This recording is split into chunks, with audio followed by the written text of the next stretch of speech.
What's up, guys? Welcome to Double Chen Show. It's Dan. It's Yi. And it's a really, really touching story. A 97-year-old grandpa who adopted 6 children, never been married, celebrates his birthday. He didn't just adopt all the children as he's turning 97. Right. He actually adopted his first child when he was 35. Wow. Yeah, and then and the child was 8 years old, so that was his first son.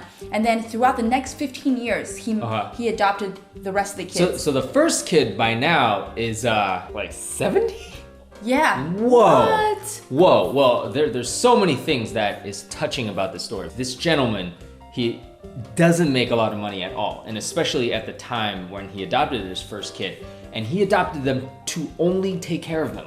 That's right. Which is unbelievable, because a lot of people, they adopt to start a family, and of course they're gonna take care of them, but they're not just like, yo, let's go adopt a kid in need. He is actually doing this completely out of the goodness of his heart. So I know that there are a lot of orphans in every country, and especially in China, the population is so vast. Yep. So there are a lot of children who, for some reason or not, were abandoned by their parents, or either their parents passed away. And basically, this old man, when he was younger, he just saw these children. He didn't have them much himself, but he decided that this child needs me. Yeah. I need to look after this child until this child grows up, because without a parent to look after them, these kids could, just go onto the streets. Something terrible could happen to them. They may never make it to adulthood. He saw one kid and he took him in, but then I guess he just couldn't let the other ones go either. You know, when somebody has a really good heart, they're like, they want to help everybody. They want to help everybody, and 6 is a lot, like a lot. Six is a lot of kids for one person to handle. Oh, for one person. So that's the other part of the story. Also really touching, which is, so people were trying to set him up to find a wife,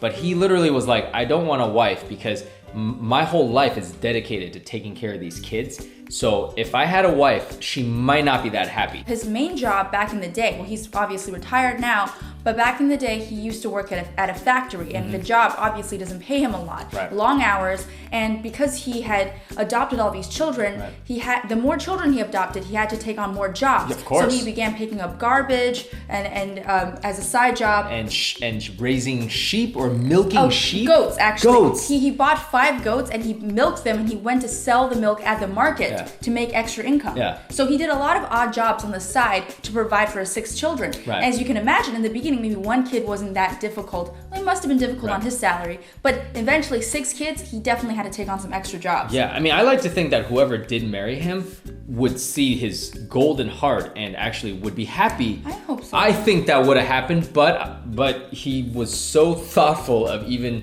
the other person, the potential lady that could have walked into his life, that he refused all offers to set him up. And he's never been married, 97 years old. And you know what's interesting is that some people are like, well, does he have an ulterior motive to adopt these kids? But guess what?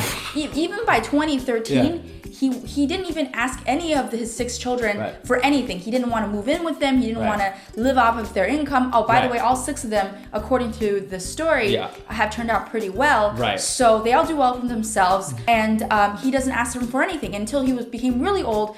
So think about it. In 2013, he was 90-something. Finally, he agreed to move in with one of his kids. Yeah, and I'm sure the kids were like, they would take, any one of them would take care of him. But he even works 4 hours, it says, at an inn every day. He still works. He still works. He does not eat off of any of his children. Gosh. He's just like, I'm just gonna work, and if my body still allows me to do stuff, I'm just going to get out there and work. I mean, this is like reverse devotion. We always talk about like filial piety of the children to the adult, right? Taking care of the parent if they're sick, between husband and wife. This is the parent having the ultimate devotion to their kids, to the point where he doesn't even get married, but he's like, you know what? I don't need a wife. I just adopt some kids. I actually think that maybe he didn't expect anything to happen, and he just, he's a compassionate person, and he saw a child in need, and that's when he reached out. I don't even think he was thinking about starting a family or anything. It just happened, and then later on, I think he's right to consider the woman's feelings, because think about it.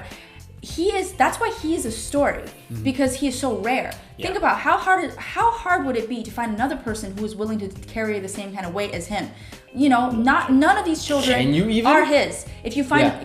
good luck finding another lady who's like, I am willing to stick by your side for better or for worse. We'll both work a job together and provide for 6 children who aren't ours. Who aren't ours biologically, yeah. So actually, I can understand, why he never got married, and obviously because he didn't get married, he was able to focus all of his attention on the children. So two other things I thought that was like, oh my gosh, was okay, he didn't let the kids. You would think with 6 kids, right? Any of them in America, let's say, or any other country, would be like, yeah, let's go help dad out. Let's go make some money. The father was like, I do not want any of you guys to go make money. Just study. I will go work my 5-10 jobs to provide for you guys. Because if you guys start working for money, you're gonna be distracted. He was saying, the children, once they start making a little money because they want to help out the family, they'll start thinking of different kind of ways to make money, and that will completely derail them from their studies. Here is a father who's the adoptive father, and he thinks of all of these children like his own flesh and blood. Right, exactly. And like you were saying before, it doesn't matter how much money you have, it doesn't matter what you buy your kids, what material things you give to your kids. They can feel love.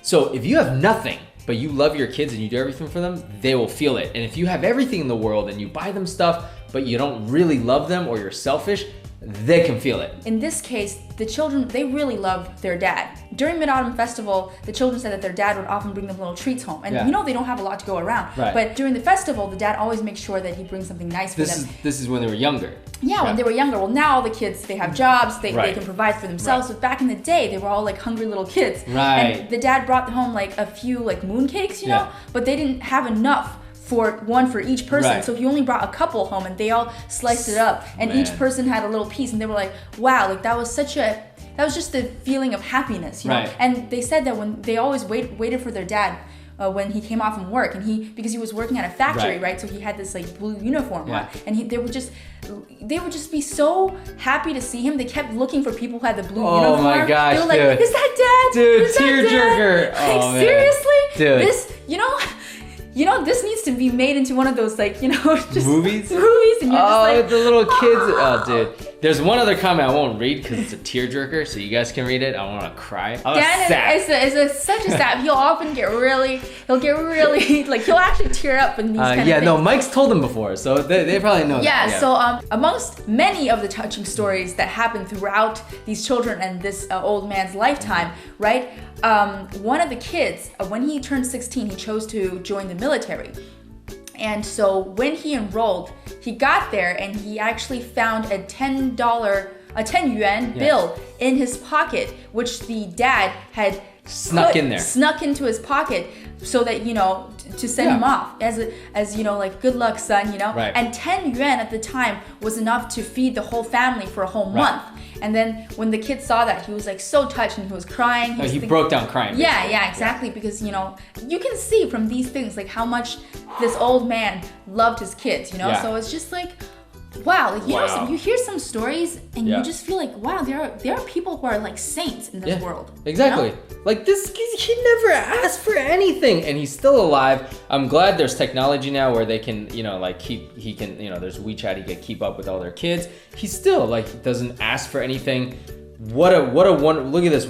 Actually, the kids look like they are of that old. Like all of the kids come to celebrate, and whenever there's like a holiday or the old man's birthday, they all come together as a family. They are a family. They are a family in every sense of the word. And even though they don't share the same last name, they are a family. More of a family than maybe some families that are blood related. Exactly. And now the best part is these kids, they now go on, they probably all have kids, and then they can actually have a chance to provide a good situation for their kids, whereas if they grow up in an orphanage in China, I don't know, their chances are very slim, And perhaps even more valuable, not only can they provide a better life for their children and beyond, but now they can spread this kind of selflessness. Like, they have lived it. They have seen that this kind of selflessness exists in this world. Exactly. And that will always be carried through onto their children, and I think that that's extremely valuable in a time where all we really see is kind of like, coldness. Yeah, even in a time when parents do stuff, but they might, expect something back. Like you were saying, he didn't expect anything back, and maybe push their kids too hard to the point where they, resent them, and so this is like such a rare find. This is just one of my favorite stories of all time. And I think that you see the best and worst out of China, right? You'll see a lot of really bad stories come on. You're like, how can human beings be like this? But a lot of times, you'll see these stories where you're like, whoa, like this is amazing. Anyways, guys, let us know what you think of this awesome, touching story. See you next time. Bye!